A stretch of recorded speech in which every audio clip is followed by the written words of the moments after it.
మరి ఎందుకు రాజుని ప్రేమించినవు?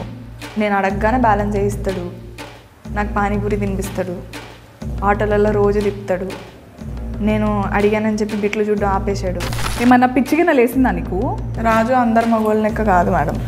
దేవుడా, ఆ ట్రైలర్లోనే నీ జీవితం అంతా నేను ట్రావెల్ చేసినట్టు అనిపించింది నాకు. ఒంటి మీద సున్ని లేకుండా కాలు బయట పెట్టాలి, సంగతి అయినట్టేనే. చాలా టాక్సిక్ రిలేషన్షిప్లో ఉన్నట్టు అనిపించింది నాకు. మన గురించి ఊరంతా టామ్ టామ్ అయిందంట. టాటో అయితే లవ్ చేయవానే పెళ్లి చేసుకోవడానికే కదా.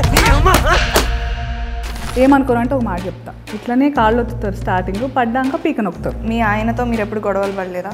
ఇక్కడ టాపిక్ నాది కాదు.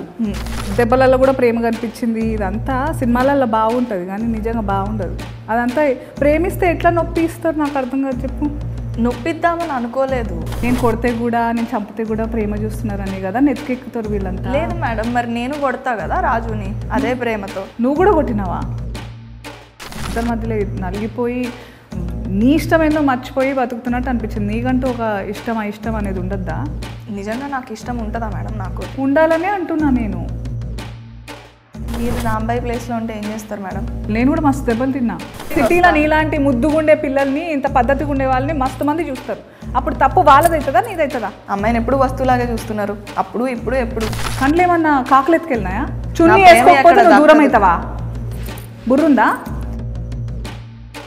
వాడు నా మంచి కోసం చెప్పిండు మేడం. నీ మంచి నీ బట్టలలో ఉందా? ఏమో మేడం, నాకు అవన్నీ తెలియదు. రాజుగాని ఏం చేసినా నాకు ప్రేమే కనిపిస్తుంది. సో ఏదేమైనా ఎన్ని అష్ట కష్టాలు పడి మొత్తం కింద మీద పడి మీరిద్దరైతే పెళ్లి చేసుకుంటున్నారు. మంచి జరిగిందా చెడు జరిగిందా నేను చెప్పలేను, కానీ మీరైతే షేక్ అవుతారు మేడం.